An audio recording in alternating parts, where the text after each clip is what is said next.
రాజకీయాల గురించి మాట్లాడితే తెలియదు కావచ్చు అనుకుందాం. 10 సంవత్సరాలు రాష్ట్ర మంత్రిగా, ముఖ్యమంత్రి కుమారుడిగా, ఆ పార్టీ కార్యనిర్వాహక అధ్యక్షుడిగా పనిచేసిన తర్వాత అర్థపర్థం లేకుండా మాట్లాడితే అది ఎందుకు మాట్లాడుతున్నా అని అడిగే అవసరం ఉంది. కాంగ్రెస్ పార్టీకి సంబంధించిన బలహీన వర్గాల ప్రాతినిధ్యంకి సంబంధించిన అంశం మాట్లాడుతూ ఉన్నాడు. మేము 6 సీట్లు ఇచ్చినాం అట్లా ఇట్లా అని. నేను సూటిగా ఒక ప్రశ్న అడుగుతా ఉన్నా. తెలంగాణ కాంగ్రెస్ పార్టీ ఒక బలహీన వర్గాల శాఖ మంత్రిగా, బలహీన వర్గాల నాయకుడిగా ఒకటే ఒక సూటి ప్రశ్న. కేటీఆర్ గారు 23 ఏళ్ల కింద మీ పార్టీ పెట్టినప్పటి నుంచి ఇయ్యాటి వరకు మీ పార్టీ అధ్యక్షునిగా ఒక బలహీన వర్గాల వ్యక్తి దొరకలేదా అని అడుగుతా ఉన్నాం. రైట్, ప్రాంతీయ పార్టీ మీరే యజమాని, మీరే అధ్యక్షులు, మాకే ఇబ్బంది లేదు. గత 10 సంవత్సరాలుగా ముఖ్యమంత్రిగా అయిన తర్వాతనే పార్టీ అధ్యక్ష పదవి వేరే వాళ్ళకి ఇవ్వచ్చు కదా బలహీన వర్గాలకు సంబంధించి.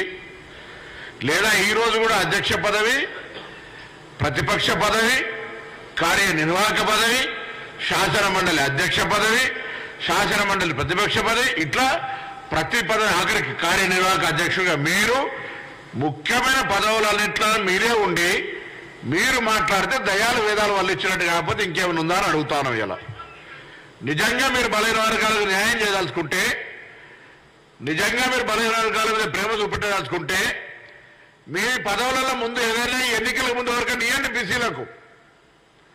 అది ఇవ్వకుండా మీరు ఏది పడితే అది మాట్లాడితే నడవదు. అంతేకాదు, నేను ఈరోజు తెలంగాణ రాష్ట్ర ప్రభుత్వ బలహీన వర్గాల శాఖ మంత్రిగా సవాల్ చేస్తా ఉన్నా. గత 10 సంవత్సరాలుగా మీరు బలహీన వర్గాల పేరు మీద ఇచ్చిన నిధులు, ఖర్చు చేసిన నిధులు, బలహీన వర్గాల సంక్షేమంగా మీరు ఏం చేసిరో బహిరంగ చర్చకు సిద్ధమా అని అడుగుతా ఉన్నా.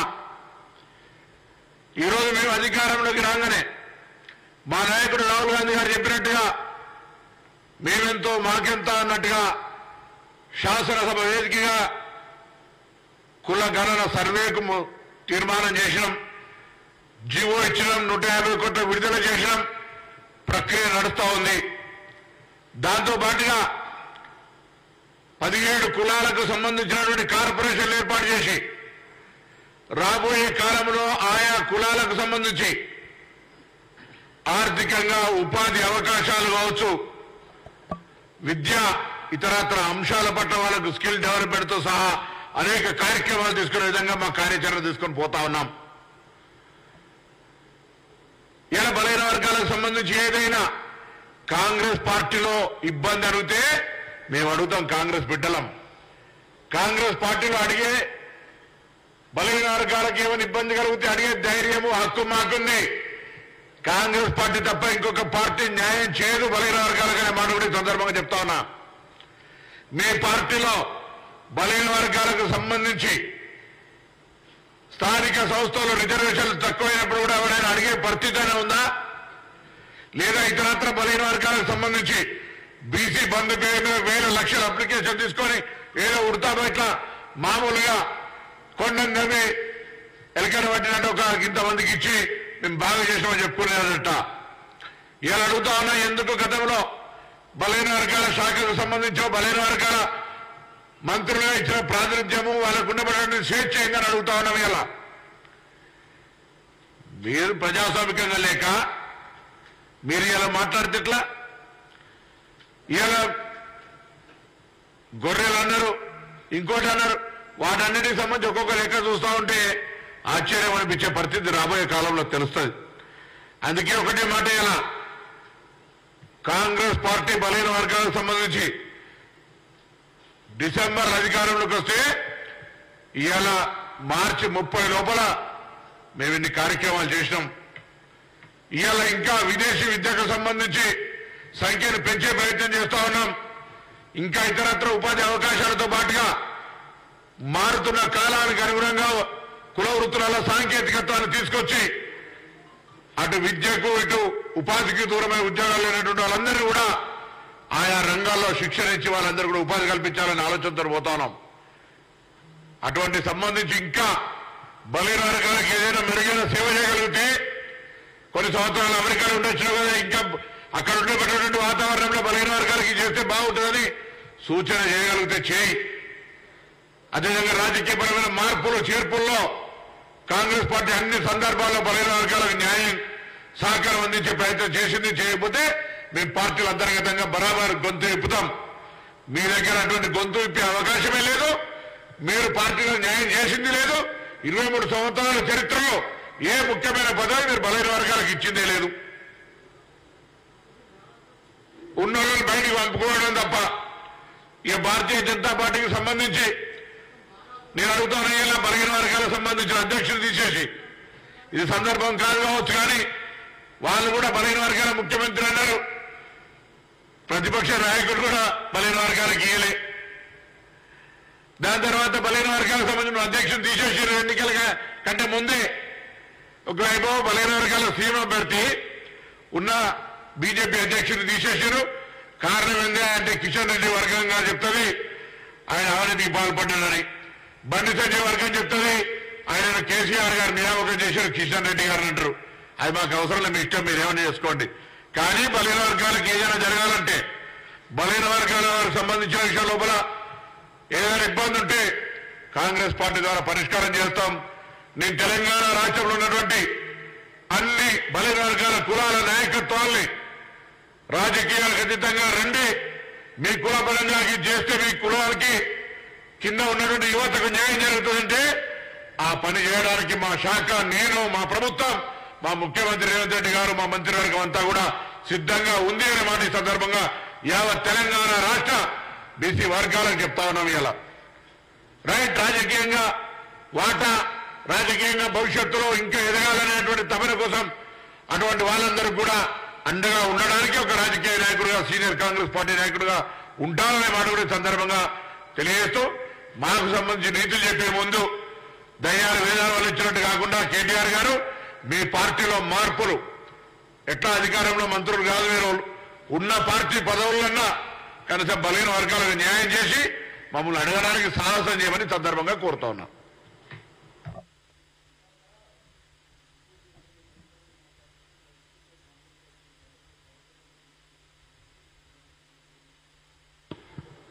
పాడిందే పాట పాస్పర్ల ఏంటది దాసరి అని నిన్నటి దాకా చాలా మంది నాయకులు వాడినరు. ఇవాళ కొత్తగా వీళ్ళది గానం శురువైంది. రాని చూద్దాం, కాంగ్రెస్ టచ్ చేసి చూడమనండి. ప్రజలతో ఎన్నికబడ్డ ప్రజాపాలన, ఎన్నికై 100 రోజుల్లోనే అనేక కార్యక్రమాలు తీసుకొని పోతున్న ప్రభుత్వం. చేతనైతే ప్రజల దగ్గరకు 10 సంవత్సరాల్లో మేము ఏం చేసిన, కేంద్రం నుంచి విభజన హామీలు అమలు చేసినవా, తెలంగాణ ఏర్పాటు మీద ప్రధానమంత్రి స్వయంగా తెలంగాణ ఏర్పాటు పట్ల అవహేళనగా మాట్లాడితే అది తప్పు అని చెప్పగలిగే ధైర్యం, మగతనం ఉందా? అవన్నీ లేకుండా ఊరికేనే కాంగ్రెస్ పార్టీకి సంబంధించిన అంశం మీద మాట్లాడితే అది వాళ్ళకి తెలుసు.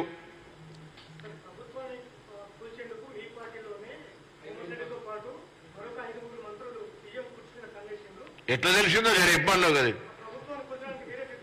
అదే చెప్పబ్బా. ఎట్లా ఊరికే అంటావు, మాట మాట్లాడే జ్యోతిష్యం చదవలే నాకు తెలిసి, ఆయన జ్యోతిష్యం చదవలే మరి ఎట్లా.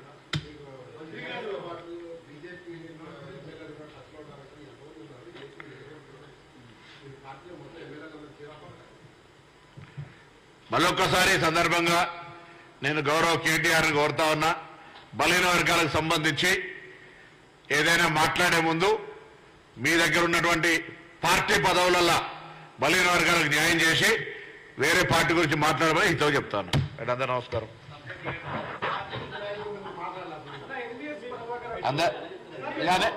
ఇవాళ బలహీన వర్గాలకు సంబంధించి కాంగ్రెస్ పార్టీకి సంబంధించిన అంశం మీదనే ప్రెస్ కాన్ఫరెన్స్. మళ్ళీ అవన్నీ కూడా మళ్ళీ మీరు ఎప్పుడైనా చిట్ చాట్ అప్పుడో కూర్చున్నప్పుడో మాట్లాడదాం.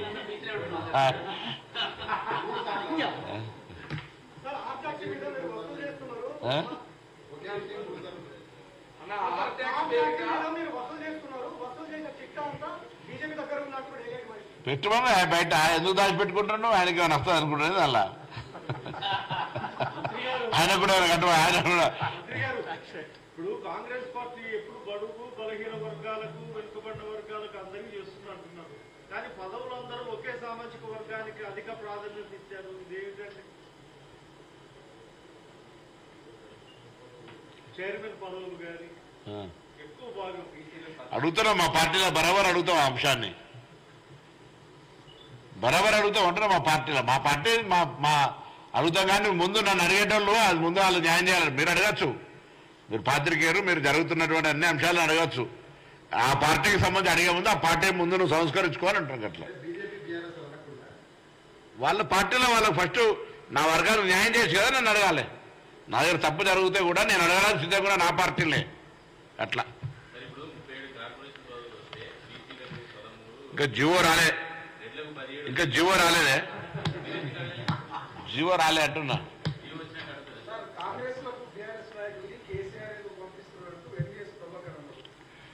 ఆయన ఇట్లానే పట్టాయి, ఆయన ఇట్లానే పట్టాయి, ఆయన అట్లానే పడుతుంది, నువ్వు ఇట్లా నడుస్తున్నట్టు ఇవన్నీ ఇవాళ ఓన్లీ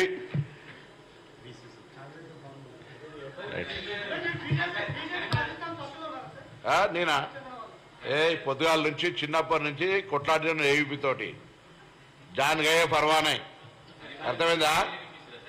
ఏనా పొద్దుగాల నుంచి కాలేజీలో నా 1987లో డిగ్రీ కాలేజీలో ఏబీ మీద గెలిచినటువంటి మొగని నేను. వాళ్ళ జీవితంలో ఎన్నడూ కూడా భారతీయ జనతా పార్టీ అనే మాట. కాబట్టి ఎవడన్నా మూర్ఖుడు మాట్లాడితే ఒళ్ళు నాలుక రెండు దగ్గర పెట్టుకోమని కొడతాను. నా గురించి ప్రస్తావన 5 వరకు వాళ్ళు అడుగుని నాటువంటి గురించి వాళ్ళకి అడిగే ధైర్యం కూడా చేయరు. అయ్యా పార్టీ నిర్వహిస్తే ఎవరైనా ఇప్పుడు ఎవరైనా ఇచ్చిన వాళ్ళు టికెట్లు వాళ్ళని ఇప్పించుకున్నాం అని చెప్పుకుంటారా? పార్టీ ఎట్లా నిర్వహిస్తే అట్లా. అయినా పార్టీలో నేను ఇప్పుడు కూడా తెలంగాణ కాంగ్రెస్లో ఎమ్మెల్యే సీట్లప్పుడు కూడా ఢిల్లీకి పోయి అడిగినాం, ఎంపీ సీట్లప్పుడు కూడా పార్టీ చెప్పింది, ఎంపీ సీట్లప్పుడు కూడా బరాబర్ టికెట్లు ఇవ్వని అడుగుతున్నాం. దానికి సంబంధించి అది మా పార్టీలో బరాబర్ మాకు మేము బీసీ లీడర్గా మా వాయిస్ రేజ్ చేస్తాం. నేను ఇంతకుముందు చెప్పిన దాంట్లో మొహమాటం లేదు, ఎక్కడైనా మాట్లాడతాం. కానీ నేను ఒక బాధ్యత గల వ్యక్తిగా నా ఇంటర్నల్గా నా పార్టీలో నేనేం మాట్లాడుతున్నానో మీకు చూపించడానికి వింటూ